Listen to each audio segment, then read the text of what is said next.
Bonjour à tous et bienvenue dans ce nouveau magazine. Cette semaine, nous sommes à Bischwiller, à la fondation Sonnenhof, au cœur de la définition du développement durable, insertion sociale, protection de l'environnement et économie sociale et solidaire. Sommaire. La fondation Sonnenhof accueille près de 1000 personnes souffrant en majorité de handicap mental. Ici, selon les capacités de chacun, un accueil adapté est proposé. Dans ce magazine, rencontre avec Christian Albecker, le directeur général de la fondation depuis 18 ans, et avec Philippe Gambé, directeur des ESAT. Dans cette émission également, le challenge Nautisme et Solidarité, organisé par EDF. Enfin, l'élémentaire de la semaine est consacré à une alimentation sobre en carbone. Christian Albecker, bonjour. Vous êtes directeur général de la fondation du Sonnenhof depuis quelques années maintenant. En quelques mots, la mission de cet endroit. Nous fêtons nos 136 années d'existence cette année. Et dès l'origine, sa mission, j'allais dire unique, principale, ça a été l'accueil de personnes handicapées mentales. Au départ, c'était des enfants. On a progressivement développer des structures pour accueillir des personnes adultes. Donc, ce qui est devenu le projet spécifique de la Fondation, c'est l'accompagnement tout au long de la vie, dans la mesure où c'est souhaité. Ici, en fait, quelque part, c'est une micro-société dans la société, finalement.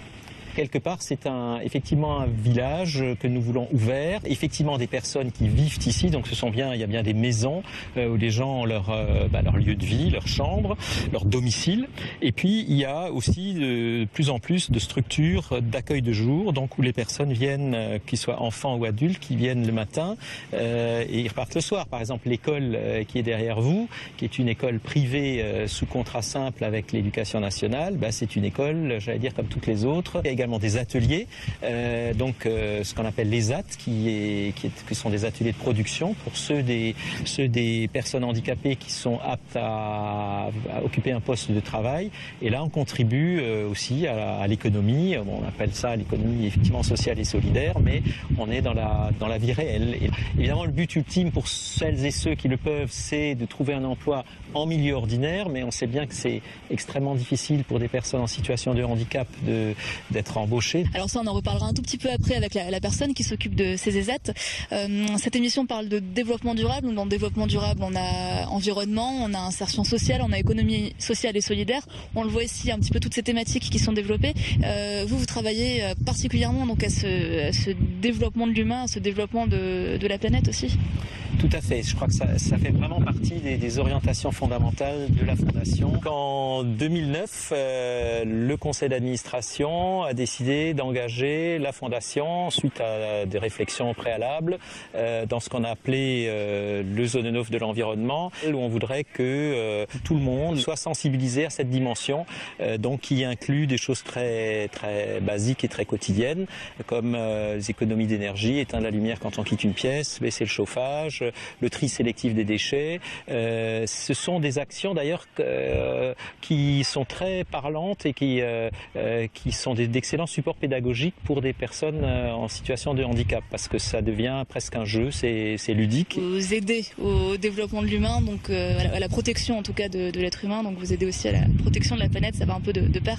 On parle beaucoup de la biodiversité, la pérennité de la vie est liée à la diversité du milieu naturel. Moi je dirais aussi la pérennité de l'humanité, on pourrait peut-être parler d'humanodiversité. Plus on est divers, le mot est pas très joli, mais plus on est divers, nous sommes des bien portants, des petits, des grands, des personnes âgées, des personnes jeunes, des personnes handicapées, des personnes non handicapées, et c'est grâce à toute cette richesse que l'humanité vit mieux, j'en suis persuadé. Les personnes âgées, les personnes en situation de handicap ils sont souvent définis comme une charge, il y a une prise en charge, ça coûte, mais c'est aussi un apport pour plus d'humanité, un vivre ensemble de meilleure qualité. Merci beaucoup. On va continuer dans quelques instants la visite du Sonnenhof, notamment par un des ateliers dont on parlait juste avant, un des ESAT. Et tout de suite, on reste dans la thématique d'insertion dans la société des personnes handicapées. Ici, on parle de sport et plutôt de handicap moteur. C'est le challenge Nautisme et Solidarité. Pour la 7e fois, EDF organisait le challenge Nautisme et Solidarité annuel au profit d'associations alsaciennes luttant contre l'exclusion physique et sociale. Au programme, des duels chronométrés en aviron et en rameur en salle, courses de canoë et handi-bike. 6 équipes composées de personnes en situation de handicap et de valides se sont affrontées, permettant ainsi de remettre un chèque aux associations alsaciennes mises à l'honneur. Un moyen convivial de sensibiliser le plus grand nombre à la pratique d'activités sportives et de donner accès au sport à des jeunes en situation de handicap. Le sport, une activité physique, oui, mais pas que. Le sport m'a apporté une intégration pleine dans la vie sociale, parce que quand j'étais jeune, j'étais pas du tout comme ça. J'étais vraiment quelqu'un de très renfermé sur moi-même. Ça m'a permis de m'ouvrir à la société. Depuis très peu de temps, à prendre du recul aussi sur ma carrière, sur plein de choses, et à permettre de regarder aussi mes difficultés. S'ouvrir au sport, mais aussi travailler sa motricité et surtout mieux s'intégrer dans la société. Un aspect qui n'échappe pas à une ancienne athlète en situation de handicap. Eh bien, c'est important pour l'image, mais c'est aussi important pour les jeunes qui, eux, grâce à cette journée, pour certains, vont découvrir qu'ils peuvent, avec des amis valides, avoir un esprit d'équipe, qu'ils font partie d'une équipe, qu'ils sont un chaînon de l'équipe. Et je pense que ça, c'est très important. Parmi les autres parrains de l'événement, un grand sportif tout juste médaillé à Londres cet été, pour qui les progrès techniques ne sont pas négligeables. Les fauteuils roulants d'aujourd'hui sont des fauteuils roulants très mobiles. Donc il y a énormément de facilité pour pouvoir pratiquer une activité sportive de nos jours. On s'intègre bien plus facilement dans la société lorsqu'on est sportif, parce que ça nous ouvre des portes, on côtoie différentes personnes. La solidarité et le dépassement de soi étaient les mots d'ordre de cette journée, pour le plus grand plaisir des associations présentes. Avec entre autres J'aime le sport, qui propose de nombreuses activités telles que le foot-fauteuil, l'escrime et même le handi-karaté. Les deux autres associations partenaires étaient les Toits du Cœur de Mulhouse et l'association régionale d'équitation thérapeutique d'Alsace.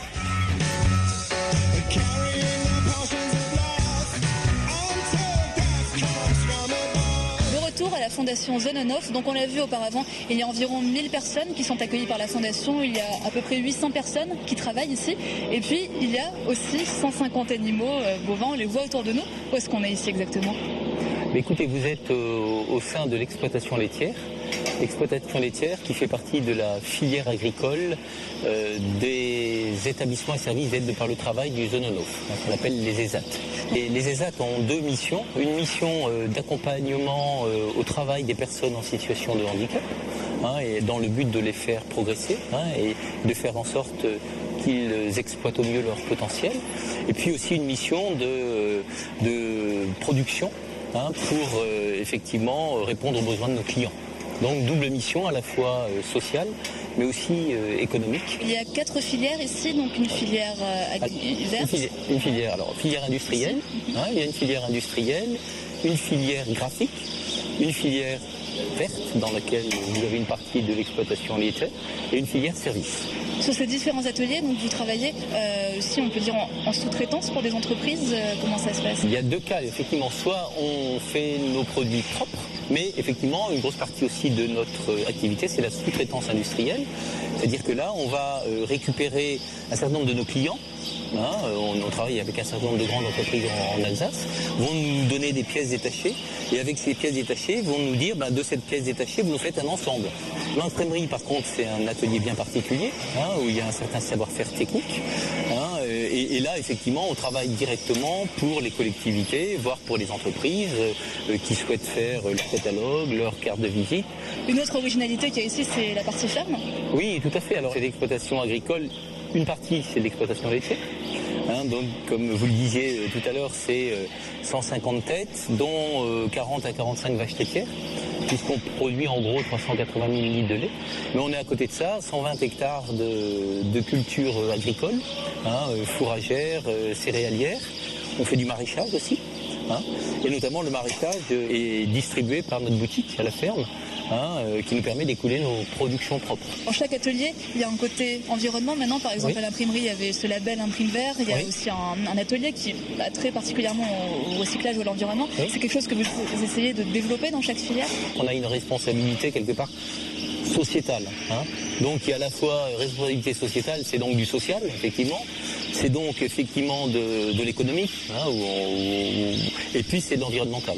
Donc ici, on n'est pas dans le hobby. On montre vraiment que les personnes handicapées mentales sont capables de travailler, d'être productives, d'avoir un rôle dans l'économie de la région. Ah, tout à fait. Et je peux vous dire que tous les travailleurs sont très fiers d'avoir ce rôle. Hein. Ils ont un rôle et qu'ils soient soit mis à disposition de l'entreprise, soit au sein de l'ESAT, ils ont un rôle à part entière. Oui. Et la différence de l'ESAT, si vous voulez, par rapport à certains établissements médico-sociaux, dès lors où la personne est en capacité et d'être accompagnée au travail pour produire, elle va être accompagnée, et donc c'est pas des activités ce qu'on appelle occupationnelles, c'est vraiment un travail de production pour des clients avec les contraintes à la pression du client.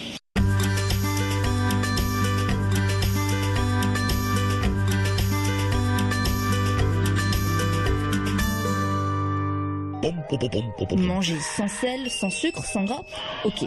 Mais manger sans carbone... Bon, je vous arrête tout de suite, il ne s'agit pas ici de se faire du bien au corps, quoique cela peut être une heureuse conséquence, mais de bien manger pour faire du bien à la planète. Le lien entre steak frites et réchauffement climatique n'est pas évident, je vous l'accorde.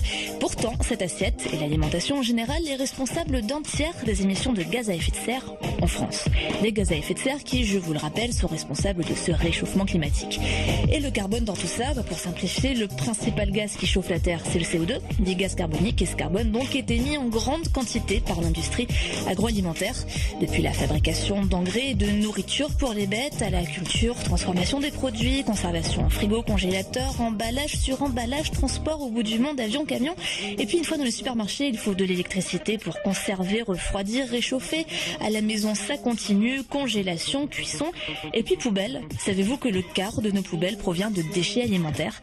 Et puis une fois que vous aurez arrêté les fraises espagnoles en août et que vous ne vous nourrirez plus que de tubercules alsaciennes en décembre, il va falloir aussi lever le pied sur la viande, de bœuf principalement, car notre animal ruminant est grand producteur de gaz en tout genre.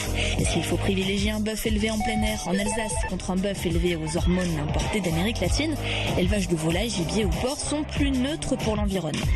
Donc, pour faire du bien à la planète, il suffit de manger local, de saison, aller au marché, consommer des produits peu emballés, arrêter les surgelés, manger cru et râper ses carottes à la main, et réduire la consommation de viande. Bon, le plus simple, c'est peut-être encore de ne plus manger. Élémentaire, non ? Pendant le mois d'octobre en Alsace, 89 restaurants participent à l'opération Manger c'est agir et s'engagent à proposer des menus sobres en carbone. L'an dernier, c'est environ 7000 repas qui ont été servis par les restaurants participant à l'opération, soit 10 tonnes d'équivalent CO2 économisé. Bon appétit! Merci beaucoup de nous avoir suivis, c'est la fin de cette émission. Vous pouvez la revoir ainsi que toutes les autres sur notre site internet www.alsace20.tv. Je vous donne rendez-vous dans une semaine. Nous parlerons de sport et de développement durable, direction le golfe de Chalampé, mais aussi la piscine du Mulhouse Olympique Natation. Bonne semaine sur Alsace 20.